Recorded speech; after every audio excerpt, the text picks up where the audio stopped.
Walls are always meant to be broken. Who cares what they say about you? Your weight doesn't define you, your heart does. Don't use food as a drug. Use food for fuel for your body. What's up, guys? How's it going? It's your boy. I'm back again. Welcome to Wallbreaker 200. I am your host, Raheel Siddiqui, and as always, you guys should know the line, right? So excited, so fired up to be here as always, man. Just, always so fired to keep breaking those walls down. I hope all of you guys are out there because, as you guys know in life, walls are always meant to be broken. And man, I got a really great topic. I can't wait to talk to all of you guys about. But first off, I want to give a quick shout out. I was a special guest on the Adventures in Adversity podcast with my girl Bree Wilson, and I was able to do that on the day of my father's passing anniversary. He passed away on July 18th. 2011, and just last week Bree was kind enough to let me go on her show, and the link is on on her Instagram bio, so check it out. That's Adventures in Adversity podcast. You'll see me on there. I was a guest on her show, Bree Wilson. So thank you so much, Bree, for letting me come out there on your podcast and be a guest and share my story and hopefully help inspire all of your viewers, all of my viewers, any new viewers, to help break those walls down and let anyone know out there, as always, any wall in your life is meant to be broken. So I want to give a quick shout out and say thank you to you for having me on your show. But with that being said, man, how's everyone's summer going? It's crazy, man. Like, I can't believe we're already, end of July? Like, where is the time going? Jesus, I feel like it's like I barely got to the pool this summer, man. I don't know about you guys. But with that being said, hope you guys are having a great summer. And, definitely we got a little month or so left. So get in there, go to the pools, go to the beaches, get your vacations out of the way. Because once school starts, fall starts, we already know, man, we're going to be super busy, tied up. So hope you guys enjoy the rest of your summer. With that being said, speaking of summertime, I wanted to talk about a very important topic that I have been thinking about going a little deeper on, and people ask me questions about this all the time, so I felt like now was a great time to dedicate an episode to it. And the topic for today is emotional eating. Why are we emotionally eating? Are we using our hunger, and are we using our food addiction for hunger, or are we using it to help the pain, to stop the hurt, right? Are we eating because we are truly hungry and we need to fuel our bodies, or are we hungry, or are we telling our mind that we're hungry actually, but we're not hungry and we're just feeling pain and we're feeling just very down on ourselves, very depressed, very sad, and we are coping with our pain with food. So I feel like this is a very serious issue, so I want to kind of dive in a little deeper, and yeah, let's get things kicked off. So man, go ahead, talk about emotional eating and food, right? I mean, of me of all people, trust me, this is a topic that, even though I am very excited to talk about, definitely an emotional topic for me as well. As all, I assume all of you know out there, if not most of you, I recently lost 200 pounds. And, I started Wallbreaker 200 first and foremost because my number one goal, my number one objective out there was to truly help people. The guy that I was growing up in my adolescent years, teenage years, college years, post-college years, gaining all that weight up to 27 years old and 405 pounds, I was struggling, man. I was dealing with a lot. I was dealing with a lot of pain, a lot of frustration, a lot of hurt, a lot of anger, a lot of sadness. And I never did drugs, and, drugs was never in the cards for a guy like me. Never was, never will be, God willing. But I will say, in all honesty, if you want to call it a drug, which most people do call it a drug, my only drug of choice growing up was food. I mean, just keeping it real, man, with you guys. I try to keep it as real, as honest as I can. I feel like anytime I would feel pain or sadness or anger or just heavily depressed, unsure of myself, very unconfident. I think that's a word, right? Unconfident. I would turn to food, right? Any single time and every single time I would use food as my drug. And the reason why I feel like this problem happened with me, especially first and foremost, and probably a lot of you out there, is because the problem of we want that instant gratification, right? Just like drugs, you use a drug to get that instant gratification, that release, that high, right? You want to get that kick, like, oh my God, I feel great now, right? It's like, oh my God, I feel so good now because you got that release, you got that drug in your system. Now you're ready to go. And that's exactly what food does for you. You eat such a nice, heavy, high caloric, high fatty, high trans fat food item. And even though it is so bad for you, it is so bad for your mental health and your physical health, it just feels good, man. Right? It feels so good because you're getting that instant gratification, that instant release. And whatever hurt you're feeling at the time, that's what you are using. That's where you are going to cope with your hurt, your pain, your depression is food. So I want to dive in a little deeper, talk about obviously what I've been through, what maybe some others are going through right now, and maybe some possible solutions, right? Like what can we do to help overcome those problems that we are having today with emotional eating? So I guess the first thing I want to talk about is what is the actual problem, right? If you feel like you are somebody out there and you're just constantly gaining weight and you can't find a way to get motivated and you can't find a way to lose weight and you can't find a way to just get back on the horse per se, right? Especially for those people who are older, in life, 30s, 40s, 50s, and maybe those are married and they have kids. And I always get this topic, or I always are topic or request. I talked about this in one of my previous episodes, or I always get this question a lot. It's, well, I want to look like the way I used to, before I met my husband, before I met my wife, before I had kids. I want to be in the best physical shape possible. I want to look young forever. Like Jay-Z says, forever young. Or was that Drake? I think it was Jay-Z. I'll let one of you guys correct me. But forever young, right? Forever young. I mean, that's the objective. That's the goal. That's what most people want, if not everybody wants, right? Whether they admit it or not. Who says that they want to, right? Like be out of shape and older in life. I don't think anybody wants that, right? And especially if it's not in their control, because it's not in our control a lot of the times, right? Unfortunately, there's so many of us out there, we can't control how our bodies are. Whether, God forbid, you have like a severe illness or a severe sickness and you can't exercise, like you physically can't exercise because of some physical limitations. And that's a different subject. But if you are just doing this by your choice, if you are just out of shape and you're getting older, well, getting older, we have no choice, right? The clock is ticking on all of us. But but I feel like you're accelerating your age, probably the best way I can put it, by eating unhealthy. I mean, here's a quote or a line I can tell you guys, and this is from my own Wallbreaker 200 Raheel Siddiqui special. The only way you are ever going to advance your age is by eating poorly. I'm going to say it again. The only way you are going to advance your age is by eating poorly. If you are 40 years old and you are eating poorly, your mind, your body, your face, guess what? You're going to look way above 50, if not more, right? Because when you add on weight, when you add so much just junk inside of your system, the body ages, the skin ages, the mind ages, your face looks older. Trust me, man. Believe me when I say this. You are going to accelerate your age by eating crap and junk food all of the time. I promise you that. So please, first and foremost, let's find a way to stop that. But obviously, that's what I am trying to do here for all of you. I'm trying to help educate all of you to not do that, right? But I know it's a lot easier said than done. And going back to the emotional eating aspect of it, it's like, man, like I'm in pain. What do I do?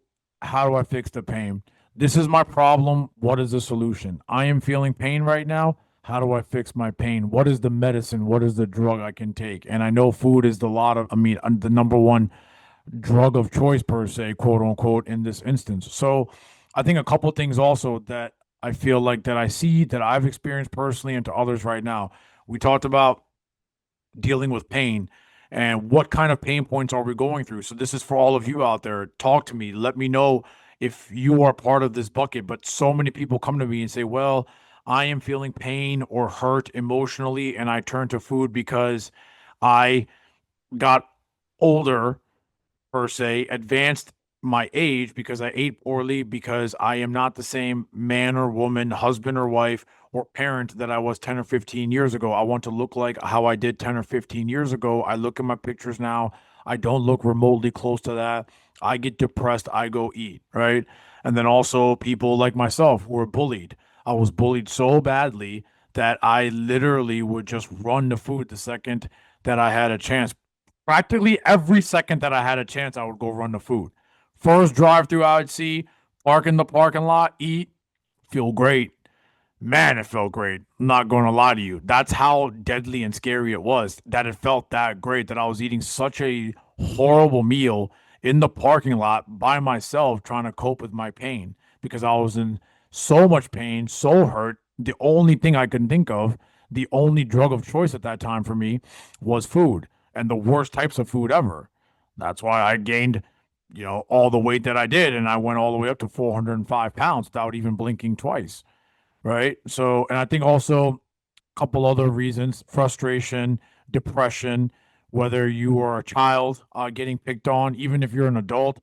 I mean, I was in my 20s getting picked on by everybody, getting made fun of by everybody, right? And I think also the newest, latest issues that I'm seeing today, especially as times have evolved, is social media and the comparisons, right? It's always like, well, I see this dude on social media. He's one of my friends. He looks great. Or I see this girl. She looks so hot at the beach in a bikini, or she looks so hot in this dress. She looks, oh my God, like 20 years younger. And I'm depressed. I don't look like that. So I need to go and eat food. I need to go and release the hurt, the pain from my body. So that's why I go run the food. And guys, I'm telling you, man, I know the feeling. I know how hard it is. I know how painful it is to experience everything that I just talked about. And I know the problem is also is that people emotionally eat because you know, another problem is that they also feel like they want to have some sort of reward also, right? I think there's a lot of ways we can also target this. We talked about all the depression points, the pain points per se, but even to the extent of, well, maybe I had a day or two good days with my diet and exercise. I need a reward, so let me just go eat a nice unhealthy meal. Or I'm just bored. I'm sitting in front of my TV. It's a Friday night. I got nothing to do. Let me just eat. Let me order some pizza and let me eat. Or I am waiting for my wife and my kids to come home and I have an hour left. What do I go do? Well, let me go eat. I mean, these are like the everyday problems that everybody is going through right now. Everybody is facing. All of these examples that I'm giving you, these are real life examples, man, that we're all going through. And if you're a listener, I'm sure you're probably going through it. I hope not, or you've probably gone through it and you're finding a way out of it. I know the feeling, man. I know what it takes. I know how hard it is to find a way to cope with your pain points, your hurt, your frustration, your depression. I know what it's like to be compared to, family members, friends, people in your circle, friends at school, friends at work, going on social media and being like, oh man, I want to look like XYZ too. I know the feeling. I know. But guess what, guys? Food is not meant for that. Don't use food as a drug. Use food as a fuel for your body. Because I'm telling you right now, if you can't sit back and identify the problem, what is the problem? Why is this problem happening? I think that is the biggest problem of why we emotionally eat. We don't take time to digest what the problem really is. We just want an instant release, an instant gratification, a drug. It's just like any other problem, especially physical problem. I'm in pain. I fell down. I hurt my arm. Immediately, what do I want? I want pain pills. Immediately, without thinking twice. We react. We don't think when we're in physical pain, right? Pro athletes, you hear it all the time, man. I pulled a back muscle. I rolled an ankle. I hurt my knee against somebody. They go in halftime. Okay, yeah. Give me some of that cortisone, right? Give me an injection, a Toradol injection, immediately. That's no different than emotional eating. I'm feeling sad. I'm feeling down. XYZ said this to me. XYZ did this to me. I need to feel better about myself. Well, let me go eat something. And this is how we fall into these bad patterns of behavior. And that's why the scale is growing. That's why the shirts are not fitting. That's why the dresses are not fitting. That's why you are in a bad mood. That's why you are sad. That's why you are depressed. We have to find a way to be better. We have to find a way to be stronger. We have to find a way, build that just relentless aggression, that ruthless aggression inside of us, build that iron will, per se, that you know what, you will not let emotional eating conquer you. You will not use food for a drug to help heal a pain point. You're going to use food for fuel. A couple of tips I would love to share with you guys. First and foremost, right off the break, let's just get right to it. Exercise. How many times, man, can I preach to you guys? Exercise, exercise, exercise. Let me tell you a piece of advice right now. I am not a physician. I am not a healthcare professional, but I want to say the word promise very carefully. But if you go ask any physician right now, I promise you, you know what they will tell you? That what is the best medicine of all medicines that they can prescribe you to fix any of your physical, emotional woes, your overeating habits, your food addictions, whatever weight problems you're having. You know what they'll tell you is the number one solution? It's exercise. You exercise every day, you're not going to ever need no medications ever again. Most likely. Again, I am not a doctor, but I promise you exercise is going to be every doctor's answer, if not most doctors' answers about how to really cure this issue right here of emotional eating, of using food for, your hurt instead of using food for fuel. Exercise, man. Exercise, exercise, exercise. Second piece of advice, talk to somebody. Pick up the phone and call somebody. Stop being so scared. I feel like we live in a society where you guys have heard me say this, man. We live in a very weak society these days. I feel like we do. I grew up in the 90s, okay? You see the Knicks hat on my head. I grew up in the 90s, man. New York, stand up, okay? I saw the 90s Knicks. That was my era, okay? Rest in peace. Anthony Mason, Charles Oakley, my guy. We had Ewing in the middle. I mean, it was just, I felt like we were a much tougher, a much stronger society at that time than we are right now. So I feel like pick up the phone, talk to somebody. If you have a problem, call a friend, call a family member. Stop being scared. Talk to someone. It's okay to pick up the phone and ask somebody for help. I feel like we don't do that enough. As men, as women, we need to be better. Be open, be honest, stop being afraid. Call somebody, right? And then also stop being afraid of what others think about you. Who cares what they say about you? Your weight doesn't define you. Your heart does. Okay? Your weight does not define you. Your heart does. I just put a post on Instagram today about Dustin Poirier, a famous MMA fighter. He just lost his last fight to Max Holloway. Shout out a Diamond, an amazing career. But I loved his quote. He said, and I'm paraphrasing this, so forgive me, but it was along the lines of being a good man is far more better to be remembered by than having the belt.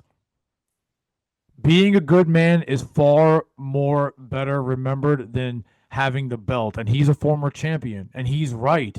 Your heart defines you. Your weight doesn't define you. Your heart defines you. If you have a kind heart and you're good to people, you're good to your family members, your friends, your peers, colleagues, anyone else, I promise you, man, that's you will reap the rewards of those benefits. But if you're a straight jerk and you're constantly mistreating people and you feel like you're higher than anybody else or you feel like you're better than anyone else, my brother or my sister, man, I am sorry. You're going down a really dark path. And if it doesn't catch you now, it's going to catch you later. Be kind. We need a lot more kind people in this world. We have enough jerks out there in this world, man. Be kind, you know? And then also set a schedule. Tell yourself, you know what? I mean, I myself have a schedule, right? I get up every day. You guys know, 5:30 in the morning, man. My alarm hits, I'm ready to go. I get my workout done first thing in the morning every single day. Then I work all day. Then I get time for my family at night. I feel like that really helps give me discipline. It gives me structure. It gives me strength mentally and physically. And then I'm just off to the races. And then even at nighttime, if you're somebody who can't have a morning schedule for a physical routine, gym, home, etc., find ways, man. Be creative. Go for a walk. Take your significant other for a walk. Do a family walk. Go to the park. If there's a restaurant where there's like a waterfront, go for the walk. It's summertime right now, right? Don't buy We talked about it. Don't buy junk food. Don't have access to any junk food around you at home or at work. Try to pack your lunches. If you're going to the office, pack them. Don't buy them, pack them. I just gave an episode last time about how many households eat out all the time and how it's burning our wallets and it's also killing our bodies, right? So find a way to like utilize like these methods. And then also, last but not least, man, just find a way to dig deep. Dig deep. How bad do you want it? Because I promise you one thing, man. Take it from a guy that was 405 pounds that would be humiliated and embarrassed by so many. The fact of the matter is, I'm not saying this because of the victim's mentality. I used to have that. I am saying this now because I don't have the victim's mentality anymore. I am saying this because I didn't respect myself, so nobody else respected me. How can somebody respect you if you're not taking care of your own self? If you're not taking care of your own body, how is somebody else going to want to care about you? They're not going to. The ultimate sign of respect, I promise you, is how your appearance is, how you look. I don't care if you're a man or a woman. I promise you, if you see a man or a woman coming in a room and they're nicely dressed, they're well put together, they're fresh, they just look clean, they look dapper, they look like they're taking care of themselves. I promise you, man, you will get so much more respect than somebody who doesn't care and they're just letting their bodies go. They're letting their minds go. They got, saggy eyes, or they're looking depressed. They're looking defeated. The energy, the vibe. I mean, it's going to feed off of everyone else. Nobody is going to respect you if you can't find a way to respect yourself. Find an iron will inside of you and tell yourself, no, not today. I'm not going to let these issues lead me down a wrong path of pain and depression. And all of a sudden, I'm turning to food for comfort. Don't do that, man. Don't do that. Use food for fuel. Get that monster workout in and then go have a nice meal, heavy protein meal. Or if you work out in the morning and you have a nice dinner at night, get that steak on the grill, get that grilled chicken going, have a burger here and there, depending on if you guys eat no buns or lettuce wraps or whatever the case is. Or, find a way, dig deeper a little bit. I feel like you have that in you. Listen, all of us have a lion inside of us, okay? All of us have a lion inside of us. I tell people this all the time. If you've never heard me say this before, we all have a lion inside of us. You just have to have the confidence to open the cage. I'm going to say it again. We all have a lion inside of us. You just need to have the confidence to open the cage. Become a beast. And I'm going to leave you guys with this. This is my code that I live by. I saw this code and it spoke to me volumes to me. And I feel like I'm going to live by this code for the rest of my life, God willing. And that code is where I saw it somewhere on Instagram and it gives me chills every time I read it. It says, mind of a stoic, body of an athlete, spirit of a warrior. I mean, I can't believe just how cold of a line that is. I love it. And that's my code. And honestly, feel free. If you feel like you love that code and you want to live by that code, by all means, please do so. But just remember, man, it's not about looking better. It's not about fitting in nicer clothes. It's not about impressing my friends, or it's not about impressing your peers or anyone else. The whole point of taking care of yourself mentally and physically is because you want to be the best version of yourself. You want to be the healthiest version of yourself. Everything else is just icing on the cake. Everything else is icing on the cake. It is fun to dress up and wear nicer clothes. It is fun when people come up to you and say nice things and they respect you and the hard work that you're putting in and taking care of your body. That's all beautiful. That's all fun. That's all amazing. But again, that is all icing on the cake. The pure cake is your health. Take care of your mind, take care of your body, take care of your health. Don't use food as a drug. Use food for fuel for your body. You got this, man. I know. I just lost 200 pounds. Trust me. I know. If you don't believe me, I don't know who else you can go and believe. But you're talking to a guy who's literally been through it and who's done it. I know. If you trust me, I promise you, follow the blueprint that I just gave you guys. I promise you, you're going to be a lot better, a lot stronger, and hopefully you'll be able to come some of those challenges that you guys are going through today. Well, that wraps it up for today's episode, guys. Thank you guys for tuning in. This is Wallbreaker 200. Please hit subscribe on my YouTube page, Avraheel the Speaker, and also all my audio platforms. Take a listen. Spotify, Apple, Deezer, you name it. My Instagram handle, if you don't follow me, please do. Avraheel Wallbreaker 200. Looking forward to talking to you guys again soon. And peace out. Much love. And let's go. Knock those walls down.